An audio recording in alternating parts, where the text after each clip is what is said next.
Hello, I just wanted to come on here and talk about my egg retrieval experience with CNY Syracuse.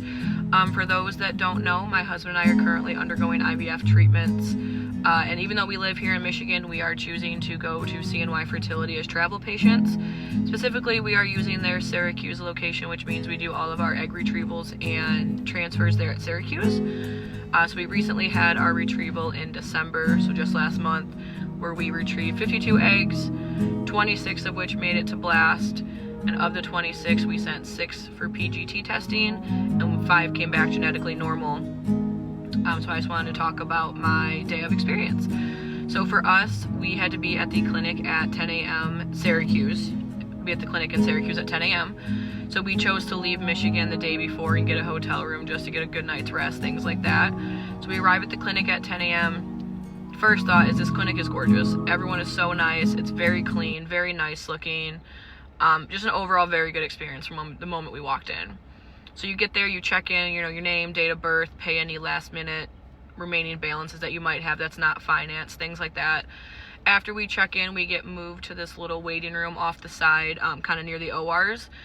And that is where me and my husband, we're only there probably about 5-6 minutes before a nurse comes and gets my husband to take him back for his sample. So I panicked a little bit because I did not know how long it was going to take. They told him, but I was behind him and I didn't hear what they had said to him. He knew he was going to do a sample and coming right back. I was freaking out a little bit, not knowing if he was coming back before I was getting taken to the OR. Thankfully he came back no problem. So he comes back after giving his sample, and then my nurse for the day comes into the waiting room, goes over any last minute consents with us, goes over the risk, goes over, the post-op instructions, things like that. I was actually an egg donor before I knew that I was going to need IVF myself. So I have done 4 egg retrievals as a donor, but this was my first egg retrieval as the patient herself. But obviously it's the same exact procedure medically. It's just a little bit different emotionally. So I told her, yeah, I got this. I'm not super worried about it kind of thing. So she explained everything to me, and she absolutely would have gone more in depth had I needed her to. I just kind of told her hey, I've been through this before, we're pretty good. And she's like, all right, awesome.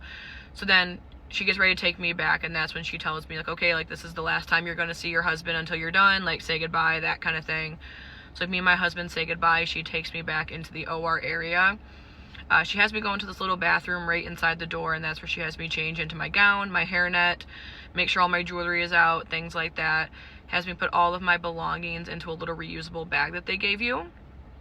And then they have you put your bag, it almost reminds me of the lockers that you see at the water park where there's the small ones and they're all lined up. I was OR number 1, which means I put all my stuff into locker number 1. And then you're given a little key with the key to your locker, and then it says a 1 on it that matches the OR to the locker. So each OR matches their own locker. So after that, she walks me into the OR, and this is the part where it was a little bit different than my previous retrievals. Everything there is done in the OR, which I thought was really cool. You're not moving from room to room, anything like that. So she gets me into the OR, she starts my IV, asks if I have any last minute questions for her, things like that. I don't, so she gets my IV started, and then in comes the anesthesiologist, who did his normal, any allergies, any removable implants in your mouth, things like that. Has me sign his consent form, just kind of gives me an overview of what to expect with the anesthesia. Told him the same thing though, hey, this is my 5th round at this, I appreciate it. Same thing though, would have answered more questions if I had him. I just didn't have a whole lot of questions for him. Next came in the embryologist, and she talked to me about our plan with the eggs retrieved. We chose to fertilize or attempt to fertilize all mature eggs. Some people choose to not try and fertilize all the eggs mature, just for their own personal beliefs or things like that. We told her though, nope, we want to try to fertilize all of them. We also only plan to send a handful to PGT testing. So she wanted to know a rough idea of how many we were thinking depending on how many blasts we ended up with. So we told her that. She also went over that we were using the Zymount device, which is an add-on that CNY offers. It just is supposed to help with sperm quality, things like that. Also the method that they use for assisted hatching, she went over with that. Asked if I had any questions, things like that. So once we were done with her, then the actual doctor came in, and same thing, asked if I had any questions, everything like that. The first thing he says though is, wow, you have a lot of eggs in there. And I was like, yeah, my last monitoring appointment, they told me I had about 30.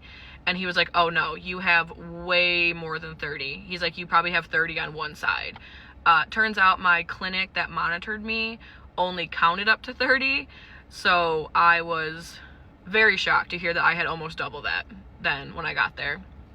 Luckily though, the doctor looked at my last scans and was able to see like, oh no, she's got a lot more than 30. Like, they don't rely solely on the clinics, like the monitoring clinics numbers that they give you. So then him and I talked, you know, same thing, asked if I had any questions, told him the same thing, no, I'm good. So then he leaves, and then in comes the anesthesiologist and the nurse again. The anesthesiologist pushes a medication through my IV, and that's kind of when it all starts to go out. I like remember fuzzily like the nurse coming towards me with the stirrups, like I could feel her like moving my legs, and then I felt her kind of like lift up my gown, and I felt the draft, and that was it. That's the last thing I remember at all. So when they did the retrieval, obviously I started to wake up, same room again too, which I thought was very cool that everything was done in the same exact OR. So I started to wake up, and I saw on like the whiteboard that it says egg retrieved, and mine didn't have a number filled in yet. So I was kind of like looking at it, I was like, oh, like how many did they get? And she's like, we don't know yet, they're still counting. So I was like, oh crap, this must be a lot. So her and I just talking, like I'm coming to a little bit. She's asking if I have any pain, things like that. She did give me a little extra pain medication just because I was very, very sore. She also, you know, brought me some juice and crackers, things like that to make sure I could tolerate it. About 4 or 5 minutes after I was sitting there just talking to her, she gets a call from embryology, and they told her how many eggs I got, and that's when she wrote on the whiteboard like 52 retrieved and stuff, so I could see it. But after her and I were talking, she's like, okay, are you good to get up? And I said, yep, I'm good to go. She walked me back to the same bathroom that I had changed in, gets my clothes out of the locker for me, and then I changed back into the street clothes that I wore in there. She puts me in a wheelchair, and you don't go out the same door that you came in. They put you out like a little side door with a U-shaped driveway. So like whoever your day of partner is that's taking you home can drive right up, and you only have to walk a couple steps. So like my husband pulls around, she wheels me up to him. She tells him that, you know, they called in a pain medication for me. They also called in a medication to reduce the symptoms of OHSS, because obviously with 52 eggs, I was a very high risk for that, which I did end up developing it mildly. But she gives him like the address of the pharmacy that all those medications were called into. So my husband and I went and picked up the medications, got some food, and then we chose to stay in the hotel room that night as well, and then go home the following day. We just didn't really want to drive 8 hours after being under anesthesia that day. Obviously, I wouldn't be driving anyways, but being in a car after that is not super, super comfortable, so I wanted to give myself at least an extra day. That same day, a couple hours after I got back to the hotel room, they called and checked on me just to make sure, you know, I was eating okay, drinking okay, going to the bathroom okay, things like that. And then the following morning is when they called and told me how many of the 52 eggs were mature and how many fertilized. And then again, just checked on me, make sure I wasn't having any crazy symptoms, anything like that. So that is my experience with my day of egg retrieval at CNY Syracuse. If anyone wants, I can do a more in-depth video about like our embryology report and when we got the specific numbers, things like that. If you have any questions, drop them down below and I can answer them. Thanks.